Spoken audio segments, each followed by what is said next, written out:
시청자 여러분 안녕하십니까? 토요일 굿모닝 YTN 시작합니다. 서울 강남 한복판 아파트 단지에서 40대 여성이 납치된 뒤 살해됐습니다. 범행 이틀 뒤에 피의자 3명이 붙잡혔는데 경찰은 자세한 범행 경위를 파악하고 있습니다. 이준엽 기자입니다. 서울 강남에 있는 아파트 단지 앞 도로. 남성 한 명이 발버둥 치는 여성을 도로가에 세워둔 승용차로 끌고 옵니다. 여성이 극렬히 저항하지만 결국 제 앞에 차에 강제로 태웠고 또 다른 남성이 운전석에 올라타면서 차는 곧바로 출발합니다. 이렇게 납치된 40대 여성은 만 이틀도 안 돼 대전에 있는 야산에서 싸늘한 주검으로 발견됐습니다. 경찰에 붙잡힌 피의자는 모두 3명. 먼저 30대 남성 2명은 범행 당일 대전에서 서울로 이동해 피해자를 납치해 대전으로 돌아간 뒤 차를 버리고 택시를 타고 다시 수도권으로 간 것으로 조사됐습니다. 거기서 헤어졌다가 각각 경기 성남시에 있는 모란역과 모텔에서 2시간 반 차이로 경찰에 붙잡혔습니다. 경찰 조사에서 두 사람은 처음엔 자신들에게 납치를 의뢰한 인물이 있고 이 의뢰자에게 여성을 넘겨준 뒤로 피해자가 어떻게 됐는지는 모른다고 잡아뗀 것으로 전해졌습니다. 하지만 추궁이 계속되자 여성을 직접 살해해 대전 대청댐 인근 야산에 묻었다고 실토했습니다. 경찰은 이들이 대전에 버린 차량도 찾았는데 차 안엔 혈흔과 흙이 묻은 흉기, 케이블 타이와 테이프 등이 있었던 것으로 알려졌습니다. 마지막으로 의뢰자로 지목된 공범까지 서울 논현동에서 체포한 경찰은 자세한 범행 경위를 캐고 있습니다. 경찰은 조사가 마무리되는 대로 구속영장을 신청할지 또 신상을 공개할지 등도 결정할 방침입니다. YTN 이준엽입니다. 고 전두환 씨의 손자 전우원 씨가 국립 5.18 민주묘지를 방문해 참배했습니다. 앞서 5.18 기념재단을 방문한 전우원 씨는 5.18 유족과 피해자들과 만나 할아버지는 큰 죄인이고 학살자라며 사죄했습니다. 직접 들어보겠습니다. 저의 할아버지 전두환 씨는 5.18 앞에 너무나 큰 죄를 지은 죄인이고 학살자임을 가족의 구성원으로서 인정하고 정말 다시 한번 사과드립니다. 일제강점기부터 군부 독재까지 너무나 많은 희생과 아픔이 있었음에도 불구하고 저의 할아버지 전두환 씨는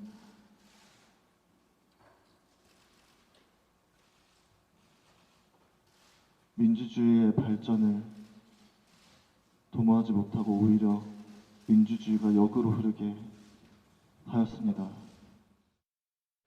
그리고 정말 군부 독재 속에서 두려움 속에서 그것을 이겨내고 용기로 군부 독재에 맞섰던 광주 시민 여러분들, 영웅이고 정말 저희 나라의 빛이고 소금이신 모든 분들을 오히려 더 고통에 있게 하고 그 아픔을 더 깊게 하였습니다. 정말 다시 한번 죄송하다고 말씀드리고 싶습니다. 5년여 만에 귀국한 이른바 계엄 문건 의혹의 핵심 인물 조현천 전 국군기무사령관이 구속됐습니다. 신병을 확보한 검찰은 구속영장 청구 때는 제외됐던 계엄 문건 관련 내란 음모 혐의 수사에 속도를 낼 전망입니다. 박정현 기자입니다. 조현천 전 국군기무사령관에 대한 구속영장 실질 심사를 연 법원은 4시간도 지나지 않아 구속을 결정했습니다. 도주와 증거인멸의 우려가 있다는 이유를 들었습니다. 혐의가 중하고 5년 넘는 해외 도피로 구속 필요성이 크다는 검찰의 손을 들어준 셈입니다. 앞서 검찰은 조 전 사령관을 인천공항 도착 직후 체포해 이틀 동안 밤 늦게까지 조사를 벌여 구속영장을 청구했습니다. 영장에는 조 전 사령관이 지난 2016년 보수 성향의 법정단체인 자유총연맹의 회장 선거에 개입했고 박근혜 전 대통령 지지 집회에 기무사의 인력과 자금을 동원했다는 혐의가 적시됐습니다. 하지만 정작 핵심 의혹인 계엄 문건과 직접 관련된 내란 음모 혐의는 빠졌습니다. 혐의 입증을 위해서는 문건이 실제 이행을 위해 만들어졌다는 증거 확보가 필수적입니다. 조 전 사령관이 혐의를 완강하게 부인하면서 검찰은 조사가 더 필요하다고 판단한 겁니다. 예. 한민구 전 장관에게 보고하시는 그것도 예. 그렇습니다. 나중에 이제 수사를 통해서 밝히도록 하겠습니다. 계획대로 조 전 사령관의 신병을 확보한 검찰은 향후 개헌 문건 관련 수사에 주력한다는 방침입니다. 특히 문건 작성 경위와 목적, 어디까지 보고가 이뤄졌는지 등을 집중 추궁할 전망입니다. 조 전 사령관은 지난 2017년 박근혜 전 대통령 탄핵 심판이 기각될 경우 계엄령 선포와 무장병력 투입을 검토한다는 내용의 문건 작성을 지시한 의혹의 핵심 인물입니다. 조사 결과에 따라 박근혜 전 대통령과 황교안 당시 권한대행 등 윗선 수사로 이어질지 관심이 집중되고 있습니다. YTN 박정현입니다. 이른바 50억 클럽 수사에 본격 시동을 건 검찰은 박영수 전 특검이 대장동 사업을 도와준 대가로 뒷돈을 받고 200억 원 상당의 부동산을 약속받았다고 의심하고 있습니다. 당사자들은 모두 부인하고 있지만 검찰의 다음 표적은 김수남 전 검찰총장과 권순일 전 대법관이 될 거란 관측이 많습니다. 나혜인 기자입니다. 박영수 전 특검은 검찰의 압수수색 직후 영장에 적힌 범죄 사실은 모두 허구라고 주장했습니다. 검찰이 관련자들의 근거 없는 진술에 기반을 둬 수사한다며 참담하다고도 했습니다. 검찰은 일단 박 전 특검의 측근 양재식 변호사가 2014년 대장동 상가 건물과 단독주택 두 채를 약속받았다는 민간업자들의 진술을 확보한 것으로 전해졌습니다. 당시 돈을 끌어다 줄 금융기관을 물색하던 정영학 회계사는 우리은행 이사회 의장이던 박 전 특검을 통해 부행장 등을 접촉한 것으로 조사됐습니다. 이 과정에서 실무를 맡았던 양 변호사가 대장동 토지 보상 절차까지 주도적으로 관여하고 대가를 챙겼다는 게 검찰의 의심입니다. 검찰은 박 전 특검과 양 변호사를 공범 관계로 보고 있습니다. 구체적인 액수는 압수물을 분석해 밝혀야 하지만 약정됐다고 거론된 대장동 부동산의 가치는 200억 원이 넘는 것으로 알려졌습니다. 이 밖에도 과거 부산저축은행 불법 대출 브로커와 남욱 변호사를 변호했던 박 전 특검이 실제 수수한 뒷돈도 있다고 의심하고 있습니다. 정영학 녹취록을 보면 민간업자들이 2014년 대한변호사협회장 선거에 출마한 박 전 특검을 도운 듯한 정황도 보입니다. 박 전 특검 딸에게 50억 원을 준다던 김만배 씨의 말 역시 검증해야 할 대상입니다. 50억 클럽 수사의 다음 표적은 김수남 전 검찰총장과 권순일 전 대법관이 될 것으로 보입니다. 김 전 총장은 재작년 대장동 의혹이 불거지자 김만배 씨를 만나 대책을 논의하고 검사 출신 변호사를 소개한 것으로 조사됐습니다. 2012년 정영학 녹취록엔 최윤길 전 성남시의회 의장의 뇌물 사건 수사를 막아줬다는 전원도 담겼습니다. 역시 화천대유에서 억대 고문료를 받았던 권 전 대법관은 이재명 민주당 대표가 2020년 공직선거법 위반 사건에서 무죄를 받는 데 힘을 썼다는 의혹에 휩싸여 있습니다. 당사자들은 의혹을 강하게 부인하지만 검찰은 박 전 특검의 혐의 역시 오랜 기간 검은 돈의 흐름을 추적한 끝에 포착할 수 있었다며 뒤늦게 수사 의지를 보이고 있습니다. YTN 나힌입니다. 지난 대통령 선거 과정에서 허위 발언을 한 혐의로 기소된 이재명 더불어민주당 대표가 세 번째로 재판에 출석했습니다. 이 대표는 과거 호주 출장 당시 대장동 실무자인 고 김문기 성남도시개발공사 개발 1처장과 함께 요트에 탔는지 등을 묻는 취재진의 질문에 아무런 답 없이 법정으로 향했습니다. 출석 과정에서 일부 시민이 던진 달걀이 이 대표 주변에 떨어졌고 시민들 사이에 몸싸움이 벌어진 등 소란이 빚어져 경찰이 해산을 유도하기도 했습니다. 또 오후 재판에서는 유동규 전 본부장이 증인으로 출석해 대장동 의혹이 불거진 뒤 이 대표와 처음으로 법정에서 대면하기도 했습니다. 국가수사본부장직에서 낙마한 정순신 변호사의 아들 학교폭력에 대한 진상조사를 목적으로 열린 국회 청문회가 정 변호사가 불참하면서 결국 파행됐습니다. 교육위는 야당 단독으로 청문회 일정을 연기했고 불출석한 정 변호사를 검찰에 고발했는데요. 국민의힘은 강하게 반발했습니다. 손효정 기자입니다. 정순신 변호사 아들의 학교폭력 의혹을 규명하기 위해 야당 단독으로 추진한 국회 청문회는 시작도 못하고 파행됐습니다. 정 변호사가 공황장애 3개월 질병과 피해자와의 원만한 합의 등을 이유로 청문회에 불참했기 때문입니다. 출석 못할 정도의 질병을 가지고 있다면 배우자가 그걸 몰랐을 리가 없습니다. 우리 교육위를 기망하려고 했거나 뭐 그런 나쁜 의도로 볼 수밖에 없습니다. 야당 위원들은 학폭 문제를 법기술로 피해갔던 정 변호사가 또 한 번 국회를 농락하고 있다며 자세를 낮추기는커녕 아나무인 대응하는 모습이 유감이라고 비판했습니다. 기습적으로 불참을 통보했습니다. 이번에도 정순신 증인은 국회를 상대로 법기술을 구사하고 있는 것 같아서 매우 씁쓸한 생각입니다. 반면 국민의힘은 아들의 학폭 처분 취소 소송에 나선 건 법조인이 법률 지식을 최대한 활용한 것에 불과하다며 청문회 개최 자체에 정략적 목적이 있다고 맞섰습니다. 정순신 씨 안 나왔기 때문에 못한다. 이건 정순신 씨를 불러다가 그냥 정치적 성토장 만들어서 정치 쇼하려고 하는 거 아닙니까? 정황이 있다. 그럼 청문회 한번 더 합시다. 결국 야당 위원들은 정 변호사 없이 여는 청문회는 무의미하다고 보고 14일로 청문회를 연기했습니다. 이 과정에서 여당 위원들이 일방적인 일정 변경이라며 항의한 뒤 청문회장을 퇴장하기도 했습니다. 오늘 청문회에서 물어본 사람이 얼마나 많은데 네. 교육당국이 얼마나 많은 잘못을 했는데 재석 왜 이것을 그냥 13인, 개적 13인 중에 찬성 9인, 반대 3인으로 의사일정 변경의 건은 가결됐음을 선포합니다. 야당 단독 의결로 다음 청문회엔 정 변호사는 물론 아내와 아들도 증인으로 채택된 가운데 민주당 위원들은 청문회에 불출석한 정 변호사를 검찰에 고발했습니다. 민주당이 정 변호사 출석을 위해 고발과 동행 명령 등 모든 방법을 동원하겠다고 예고한 상황에서 여당인 국민의힘은 정치적 목적의 청문회라며 반발하고 있어 여야 갈등은 더 깊어질 것으로 보입니다. YTN 손유정입니다. 정순신 변호사의 아들이 학교폭력으로 받은 징계는 행정소송을 이유로 미룬 채 입시용 봉사활동을 하고 생활기록부에 기재한 것으로 파악됐습니다.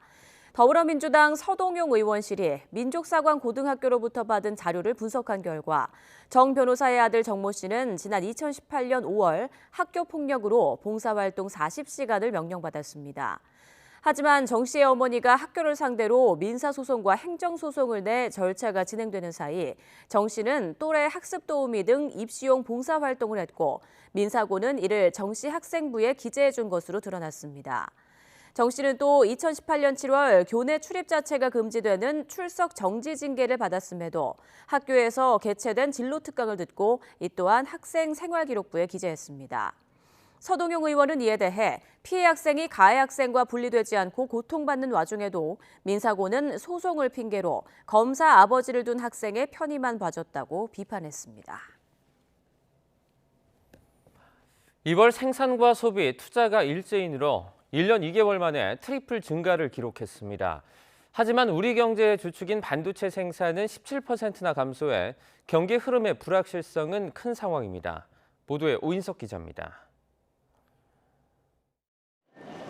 코로나19 유행이 둔화하고 양호한 날씨가 겹치며 운수창고와 숙박음식 등 대면 업종 호조에 힘입어 2월 서비스업 생산은 한 달 전보다 0.7% 증가했습니다.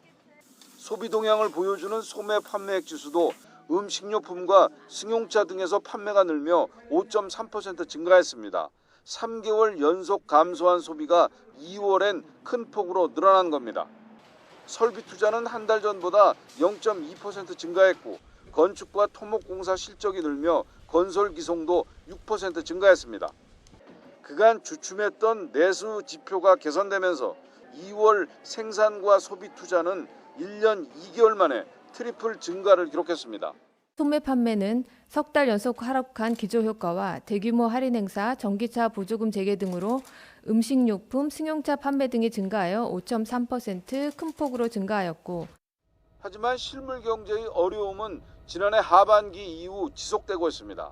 특히 우리 경제의 중추 역할을 담당하는 반도체 생산은 2월에만 17% 넘게 감소했습니다.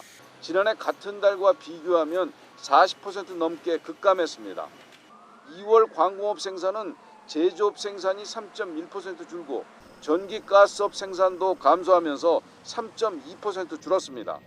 반도체 등 주력 IT 품목의 수출 부진이 전체 산업 생산 회복을 제약하고 있습니다. 최근 수출 부진 영향 등으로 광공업 생산이 크게 감소하는 등 여전히 경기 흐름에 불확실성이 큰 상황입니다.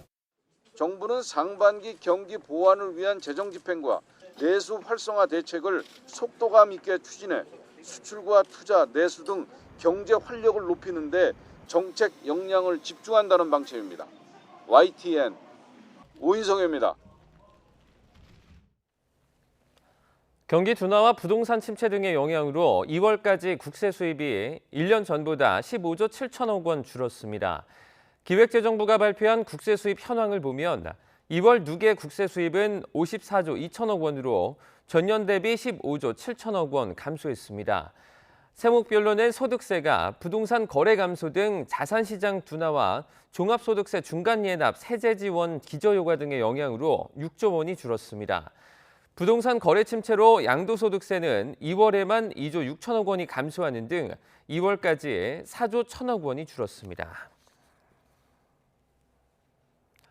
국민의힘과 정부가 2분기에 전기 가스요금 인상을 잠정 보류하고 추가 논의를 거친 뒤 인상 여부를 결정하기로 했습니다.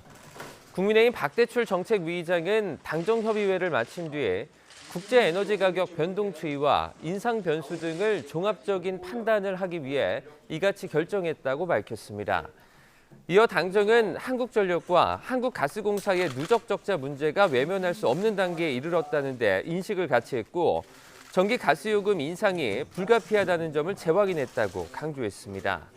다만 인상 시기와 인상 폭에 대해서는 산업부 측에서 제시한 여러 복수안 중에 어떤 것을 선택할지 좀 더 논의가 필요하다고 판단했다고 보류 배경을 설명했습니다.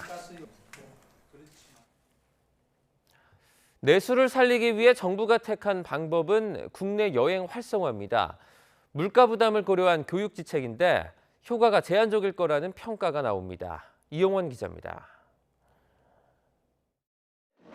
물가 고공행진에 정부는 긴축 재정을 강조해왔습니다. 내수 침체에도 추가 경정 예산 편성이나 현금성 지원에 선을 그어온 겁니다. 현재는 추경을 전혀 검토하고 있지 않습니다. 아직은 다시 추경을 거론하기에는 여전히 굉장히 이른 시점입니다. 하지만 수출 부진이 계속되고 소비까지 크게 쪼그라들자 급한 불끄기에 나섰습니다. 숙박 쿠폰과 여행비 지원에 600억 원에 달하는 재정을 투입하기로 한 겁니다. 물가는 좀 자극이 될 거예요. 굉장히 고민했을 텐데 그래도 지금 이거를 하지 않으면 2분기 연속 경기 침체돼요. 어쩔 수 없이 하는 거예요. 정부는 물가 자극을 최소화하기 위해 취약 부분에 초점을 맞췄다고 강조했습니다. 경기가 위축되면 지역 경제는 더 힘들어질 수밖에 없는 만큼 국내 관광 활성화에 무게를 둔 겁니다. 일상 회복 이후 급증하는 해외여행 수요를 국내로 돌리겠다는 건데 전문가들은 쉽지 않을 거로 내다봤습니다. 렌트카 너무 비싸. 비행기 없어가지고 뭐 비행기 값 2배 줘야 돼. 아우 난 다시는 안 가. 지금 일본 엔화까지 떨어졌죠. 그런 상황에서 과연 3만 원 준다고 해서 제주도 갈 거냐? 그건 아닐 수도 있다는 거. 다만 당장 내수 진작 효과는 크지 않더라도 시장 분위기를 바꾸는데 도움이 될 거라는 평가도 나옵니다. 시장에서 바라보면 물가 안정 중심의 정책 기조에서 전환 가능성이 열렸다. 경기 진화적인 쪽으로 그것만 하더라도 기대감이 좀 높아지는 부분이 하나 있고 경기 둔화로 10달째 기준치를 밑돌고 있는 소비심리 지수가 이번 대책으로 회복될지 관심입니다. YTN 이영훈입니다. KT가 차기 대표이사 선임을 두고 진통을 거듭하는 가운데 재선임에 도전을 했던 사회이사 3명이 후보에서 동반 사퇴하기로 해 주주총회에서 재선임 의안이 자동 폐기됐습니다. KT는 강충구 고려대 교수와 여운정 중앙대 교수, 표현명 전 롯데렌탈 대표 등 현직 사회이사 3명이 일신상의 이유로 후보에서 사퇴한다고 이사회에 밝혀왔다고 전했습니다. 다만 KT 이사회에 헌법재판소 사무처장 출신인 김용원 사회이사만 남게 돼 사회이사 정족수가 3인 이상이어야 하는 상법 규정에 따라 당분간 사퇴한 3명이 대행 자격으로 이사회에 참여하게 됩니다.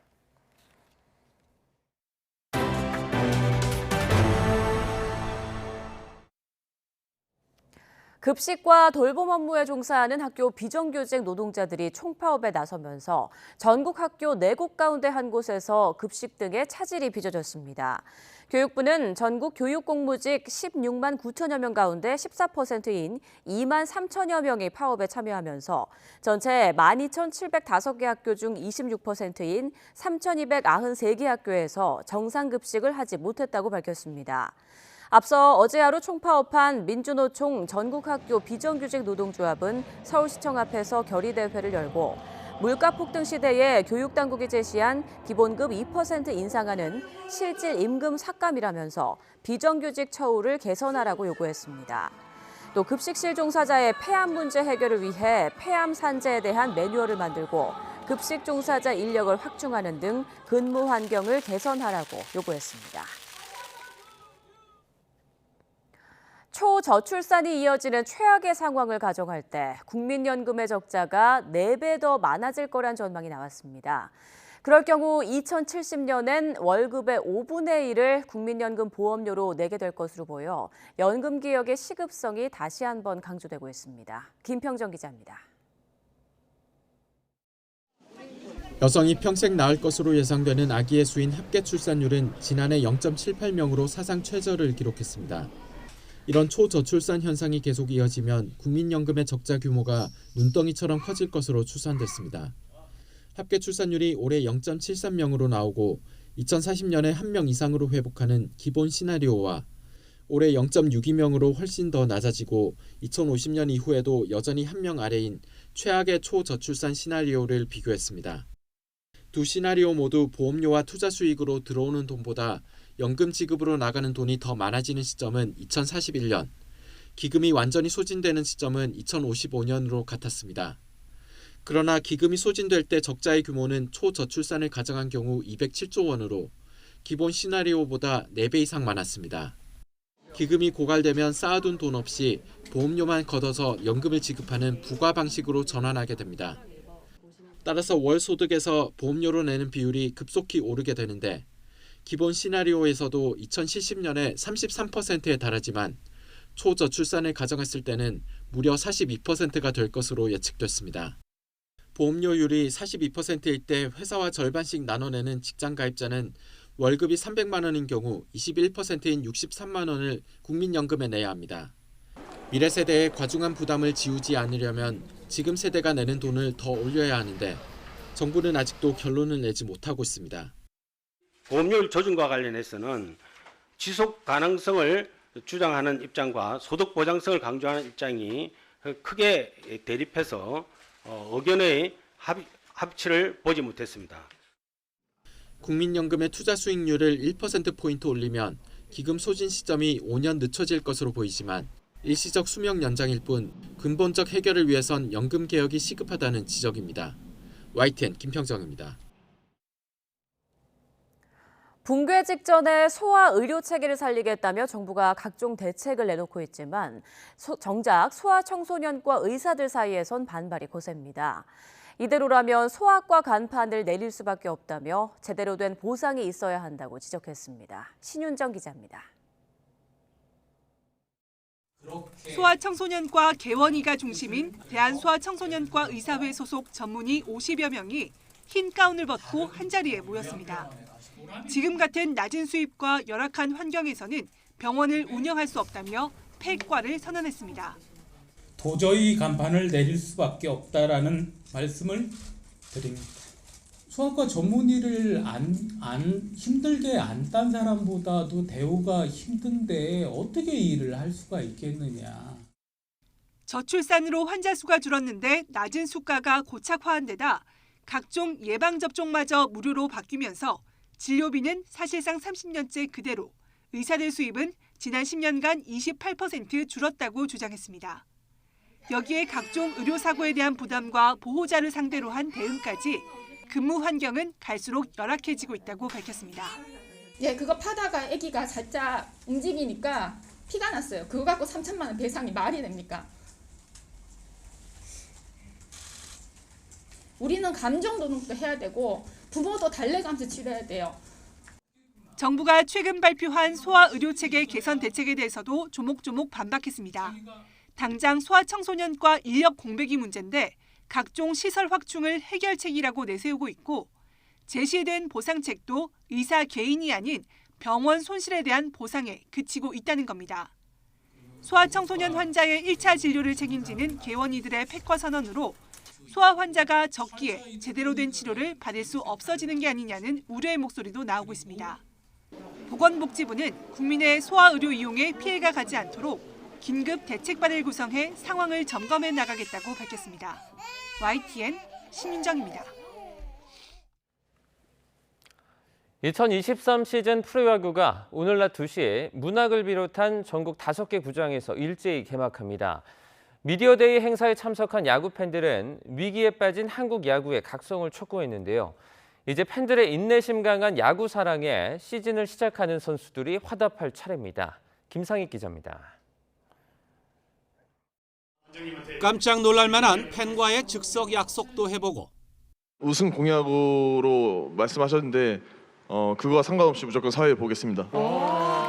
재치 있게 가라앉았던 분위기도 띄워보지만 냉정한 평가 감사합니다. 두산 베어스가 한 팀도 안 나왔네. 계속되는 초라한 국제대회 성적표와 끊임없이 발생하는 사건 사고 속에서 팬들의 따끔한 충고도 쏟아졌습니다. 국제대회 좋은 성적을 내고 했던 부분이 굉장히 영향이 컸었기 때문에 한국 야구가 지금부터 각성해서 그런 순간을 만들어줬으면 좋겠습니다. 특히나 선수들은 필드에서 정말 열심히 하는 모습을 보여주면은 관객분들이나 팬분들이 다시 그라운드로 돌아오시지 않을까. 주말 개막전은 5개 구장 온라인 예매분이 일찌감치 매진돼 10만 관중을 맞을 준비를 마쳤습니다. 팬들이 바라는 건 경기장 안팎에서 불법이 없는 정의로운 야구, 평범한 타구에도 1루까지 전력 질주하는 초심을 잃지 않은 열정의 야구입니다. 개막전에도 많은 구장이 매진이 되었다는 소리를 들었는데 이런 팬분들의 관심과 또 성원에 너무 감사드리고 좋은 경기 또 재밌는 경기 선보일 수 있도록 노력하겠습니다.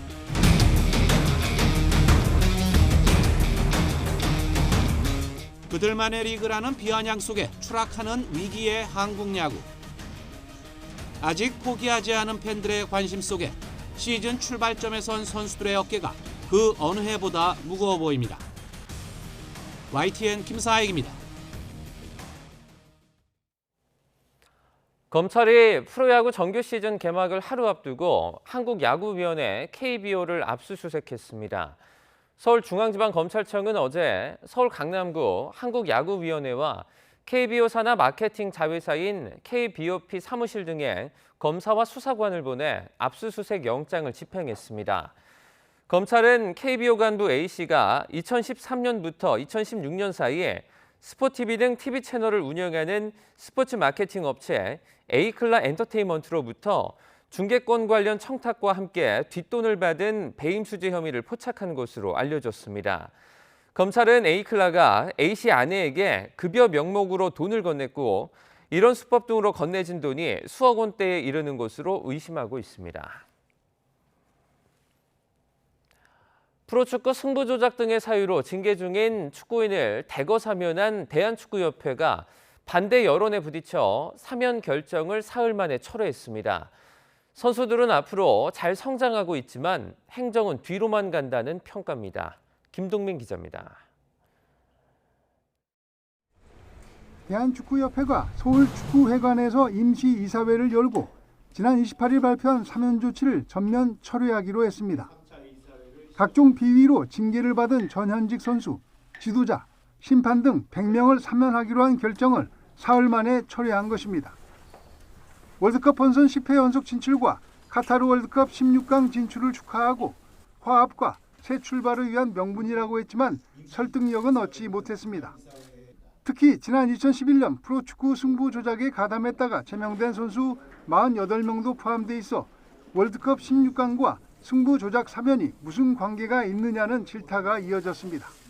승부 조작 사건으로 인해 축구인과 팬들이 받았던 그 엄청난 충격과 마음의 상처를 충분히 헤아리지 못했습니다. 한층 엄격해진 도덕의 기준과 함께 공명정대한 그라운드를 바라는 팬들의 높아진 눈높이도 감안하지 못했습니다.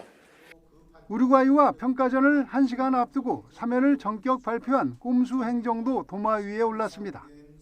대표팀 서포터스 붉은 악마 등은 사면을 강행할 경우 향후 A매치를 보이콧하겠다고 반발했습니다. 다급하게 사면 조치를 없던 일로 하면서 파문을 일단락시켰지만 팬들의 상처가 쉽게 아물 것 같지는 않습니다. 축구 선수들만 앞으로 성장해 가고 축구 행정은 계속 뒤로만 가는 것 아니냐는 비판도 면할 수 없어 보입니다. YTN 김노음입니다. 필로폰 투약 혐의로 구속영장이 기각된 뒤에 일주일도 채 되지 않아 같은 혐의로 붙잡힌 남경필 전 경기도지사 장남의 구속 여부가 오늘 가려집니다. 수원지방법원은 오늘 오후 3시에 마약류 관리에 관한 법률 위반 혐의를 받는 32살 남모 씨에 대한 구속 전 피의자 신문을 엽니다. 남 씨는 지난달 30일 경기 성남에 있는 아파트에서 필로폰을 투약한 혐의를 받고 있습니다. 남 씨는 지난주에도 경기 용인에 있는 자택에서 필로폰을 투약한 혐의로 붙잡힌 뒤에 구속 심사를 받았지만 영장이 기각됐습니다.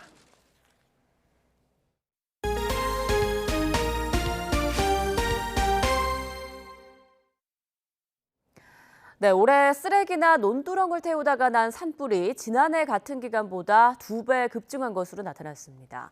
오늘과 내일도 건조 경보에다 고온까지 겹쳐 전국에 소각 산불 특보가 발령됐습니다. 정혜윤 기자입니다. 산 아래에서 시작된 불이 산 전체로 퍼졌습니다. 강풍을 타고 번지는 연기와 불길 탓에 진화가 쉽지 않습니다. 인근 농가에서 쓰레기를 태우는 과정에서 불씨가 바람에 날려 산으로 옮겨 붙은 겁니다.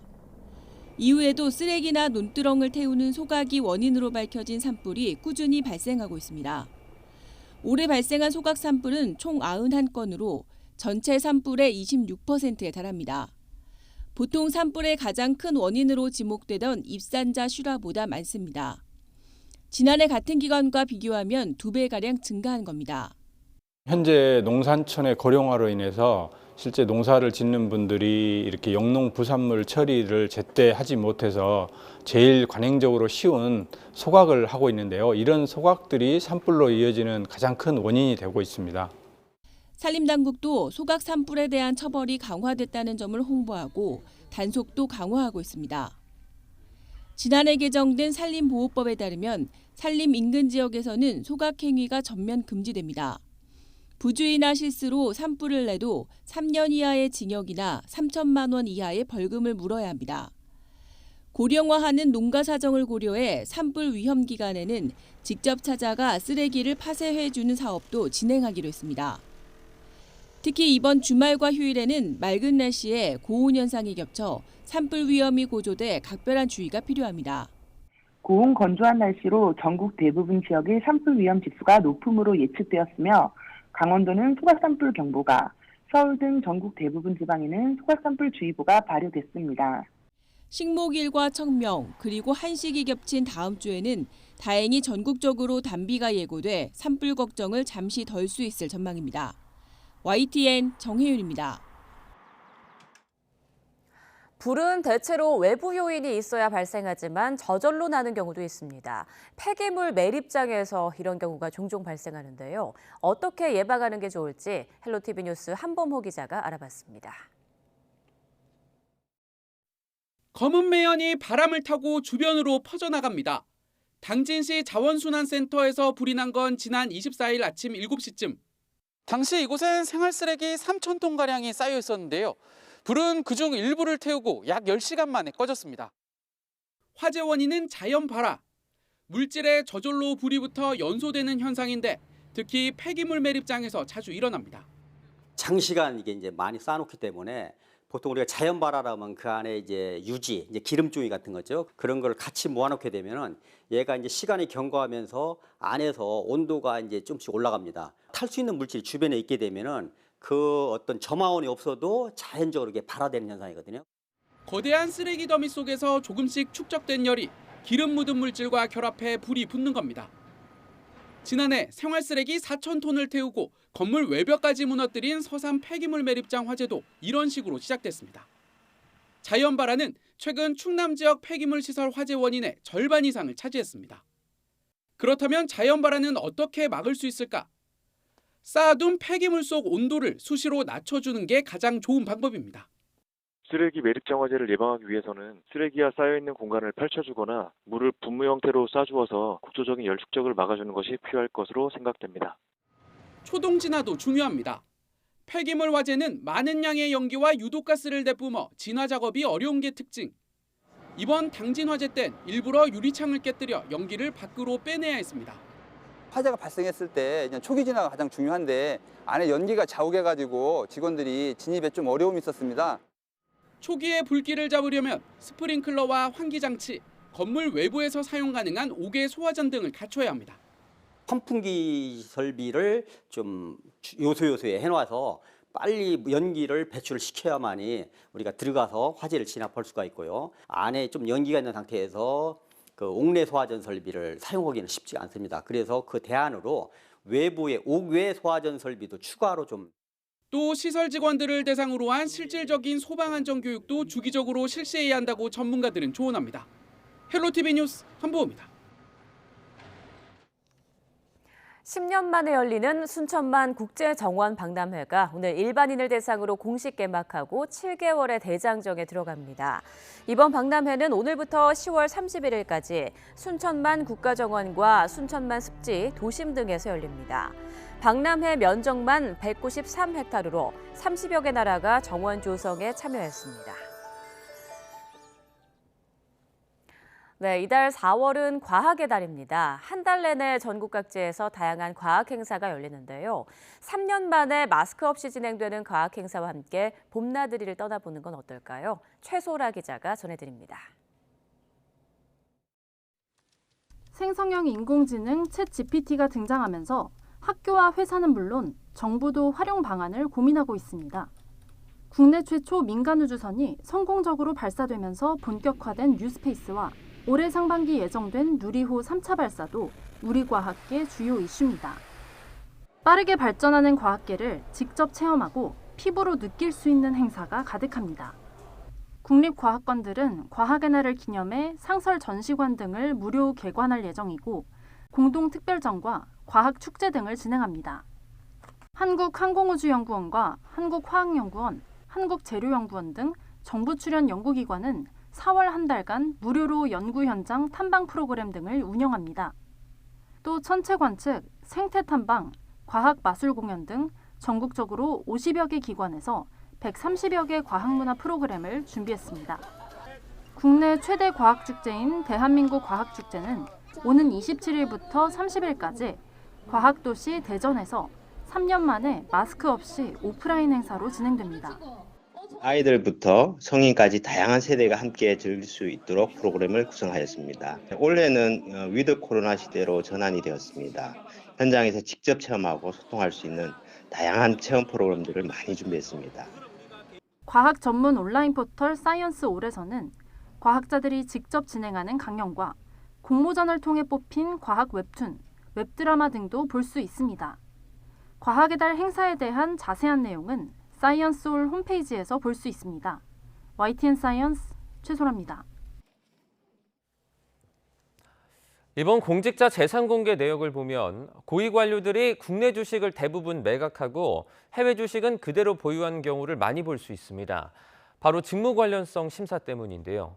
해외 주식의 경우에는 국내에서 영업을 하는 회사라도 심사 대상에서 제외되는지 관련 법령을 토대로 신지원 기자가 확인해봤습니다. 강경성 대통령 산업정책비서관의 배우자와 두 자녀가 보유한 해외 주식 내역은 5페이지에 이릅니다. 이름도 생소한 해외 주식을 37종목이나 가지고 있다고 신고했습니다. 김은혜 홍보수석은 본인과 배우자가 196주의 넷플릭스 주식을 갖고 있습니다.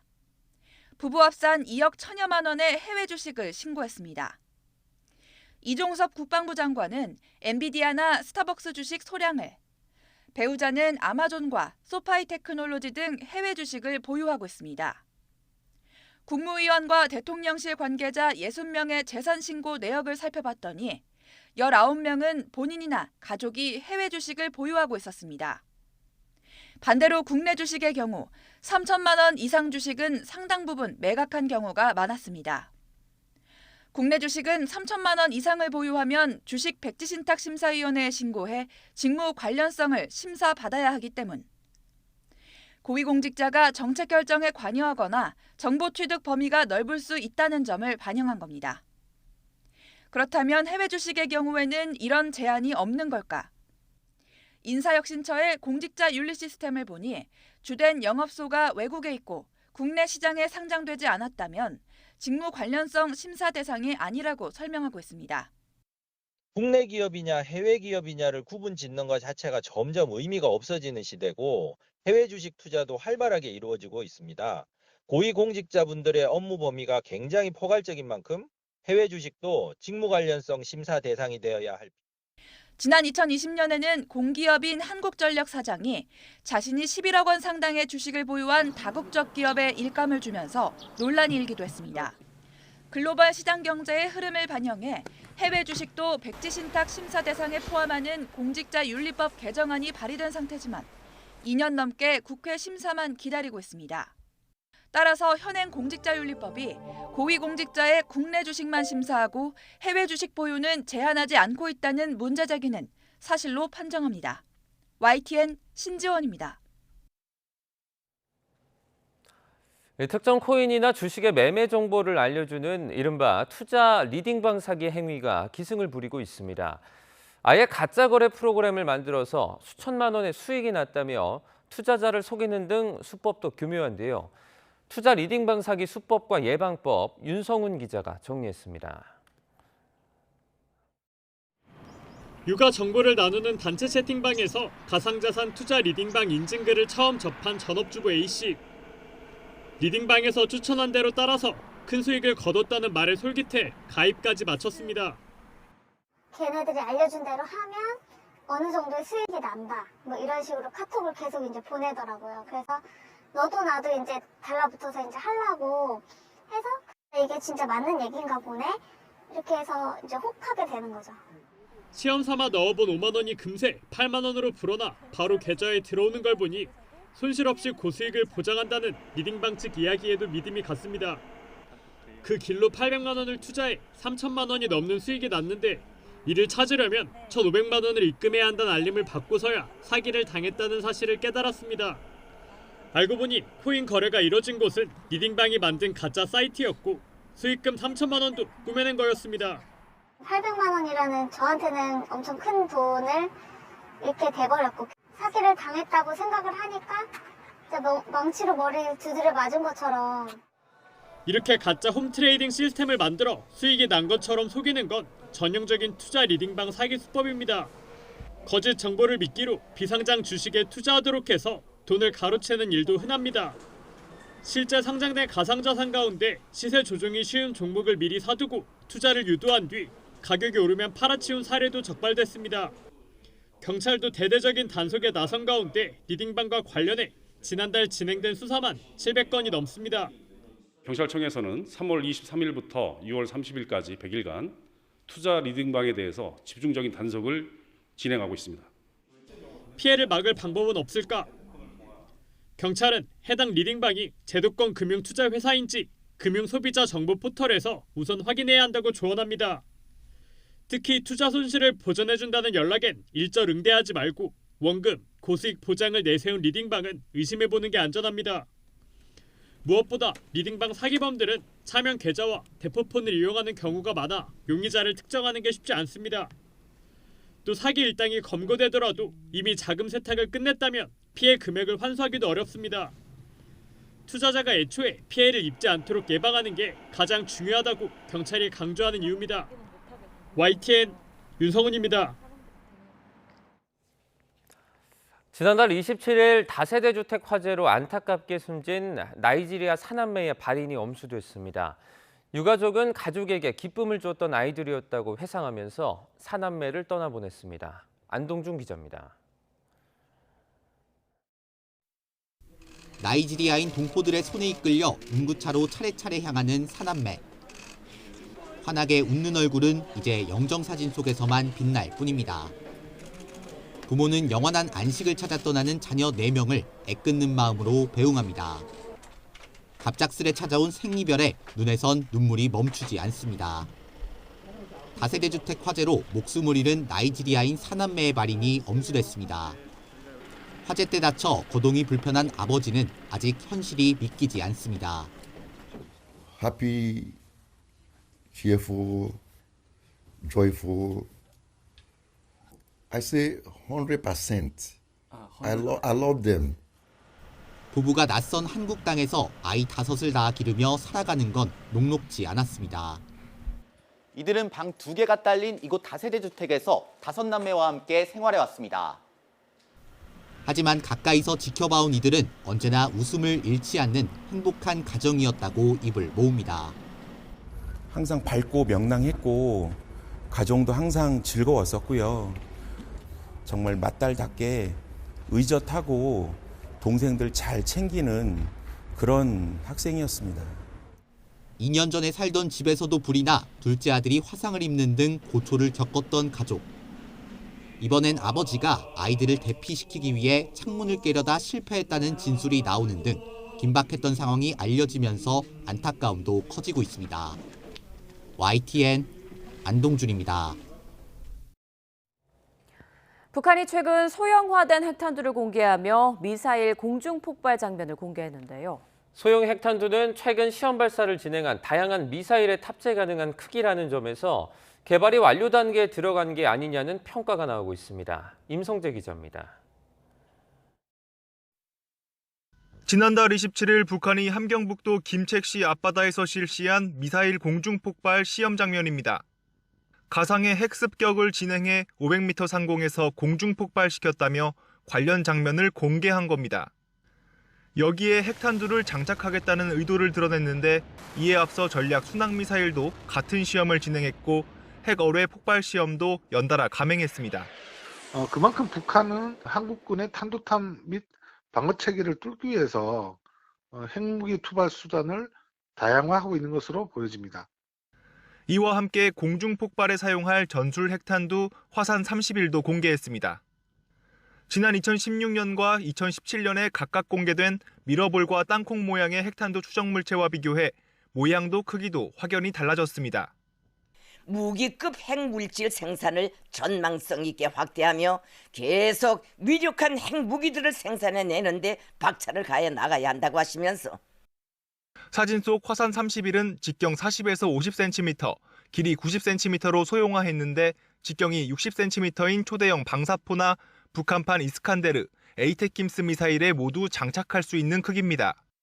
북한이 그간 발사해온 KN-23, 24, 600mm 방사포 등 다양한 무기체계에 탑재를 목적으로 하고 있으며 이를 위해서는 200kg급의 중량을 달성해야만 합니다. 우리 군은 화산 31이 실제 실험 없이 공개돼 완성 여부는 판단할 수 없다는 입장이지만 북한이 조만간 핵실험에 나설 것이란 관측에 무게가 실립니다. 핵탄두를 공개한 뒤 5.6차 핵실험을 감행했던 지난 2016년과 2017년 경로를 따라가고 있다는 겁니다. 일각에선 일련 번호와 설명문까지 붙은 화산 31과 함께 핵무기를 통합 운용하는 핵 방아쇠 프로그램까지 공개한 점으로 볼 때 추가 핵실험 없이 바로 실전 배치할 수 있다는 분석도 나옵니다. YTN 임성재입니다. 미국산 전기차에만 보조금을 주는 인플레이션 감축법 세부 지침에 우리나라 배터리 업계의 입장이 대부분 반영된 것으로 나타났습니다. 미 재무부는 50% 이상을 미국에서 생산해야 보조금을 주는 배터리 부품에 음극판, 양극판 등을 포함하고 구성재료인 양극 활물질 등은 제외한 세부 지침을 발표했습니다. 우리 배터리 업체는 양극 활물질은 국내에서 생산하고 음극판, 양극판 등을 만드는 단계는 미국에서 진행해 보조금 지급 기준을 충족하는 것으로 파악됐습니다. 또 미국과 FTA를 체결하지 않은 국가에서 추출한 광물을 우리나라와 같은 FTA 체결국에서 가공하면 보조금을 받을 수 있도록 해 인도네시아나 아르헨티나 등에서 광물을 캐는 우리 업체에 불리하지 않은 것으로 분석됩니다. 일본 정부가 첨단 반도체 분야의 수출 규제 강화를 통해 미국이 주도하는 대중국 반도체 통제에 동참하기로 했습니다.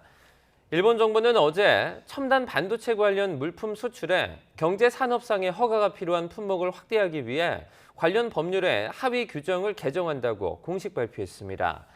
수출 통제 대상 품목은 섬세한 회로 패턴을 기판에 기록하는 노광 장치와 세정 검사에 사용하는 장치 등 23개입니다.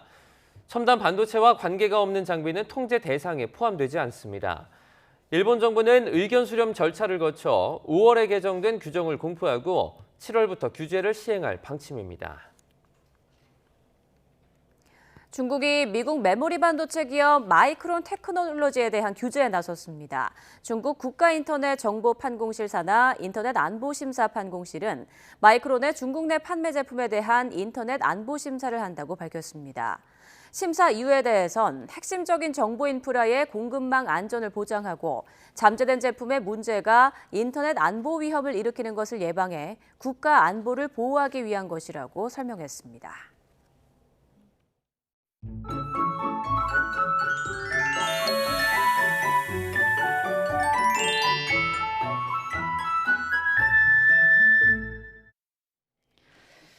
오늘 한낮에는 초여름 날씨가 예상됩니다. 서울의 낮 기온이 26도까지 올라서 계절의 시계가 2달가량 빨라지겠는데요. 하지만 아침, 저녁으로는 쌀쌀합니다. 큰 일교차 유의해 주시길 바랍니다. 대기가 정체하면서 오늘도 대기질이 안 좋습니다. 서쪽 지방은 종일 나쁨, 특히 인천과 경기 남부는 오전에 매우 나쁨이 예상됩니다. 건조한 날씨도 이어집니다. 주말 동안 산불 발생하지 않도록 불조심해 주시길 바랍니다. 현재 기온은 서울이 10.2도, 춘천이 4.8도, 부산은 11.4도고요. 낮 기온은 서울이 26도, 청주와 대전 26도, 광주도 27도까지 오를 것으로 보입니다. 날씨였습니다. 네, 굿모닝 YTN 1부 마칩니다. 잠시 후 5시 50분 2부에서 뵙겠습니다. 여러분 고맙습니다.